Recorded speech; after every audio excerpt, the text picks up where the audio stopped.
थकित को शांति का वचन भयभक्त सिंह के द्वारा फरवरी 20।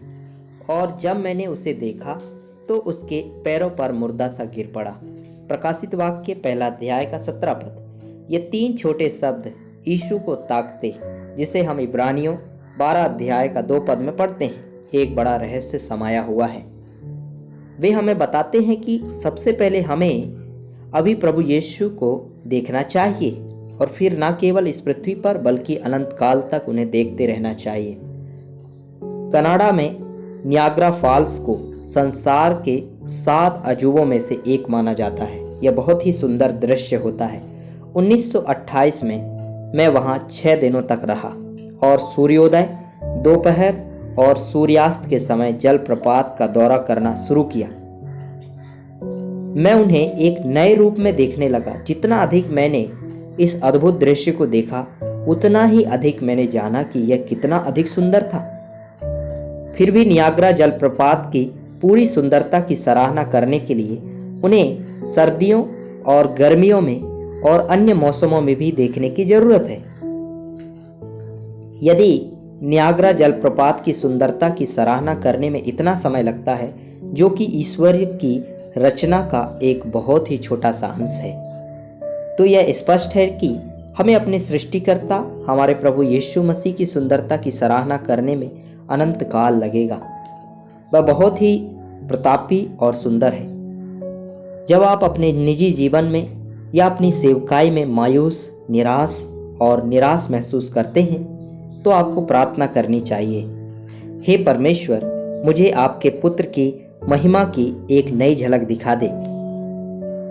यूहन्ना प्रेरित को प्रभु को बहुत निकट से देखने का सौभाग्य मिला। उसने बहुत विश्वास योग्यता से उसकी सेवा की। वह उनसे कोई भी प्रश्न पूछ सकता था। वास्तव में वह अपना सिर प्रभु की छाती पर भी रख सकता था। उसने प्रभु को रूपांतरित होते देखा। उसने उसे फिर से उठते और स्वर्ग पर चढ़ते देखा।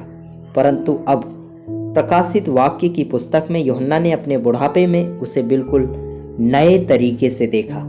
वह जानता था कि यह प्रभु यीशु मसीह है। उसे पूछने की कोई आवश्यकता नहीं थी, तुम कौन हो, क्योंकि उसने यह कहते हुए एक आवाज सुनी, मैं अल्फा और ओमेगा, पहला और अंतिम हूँ। प्रकाशित वाक्य पहला अध्याय का 8 पद। यूहन्ना ने जो उससे बातें करता था उसे देखने के लिए मुड़ा और तुरंत उसके चरणों में गिर पड़ा और बोला, हे प्रभु, मैं कभी नहीं जानता था कि तू इतना सुंदर और इतना महान है। हमारे प्रभु यूहन्ना को इस प्रकार क्यों दिखाई दिए?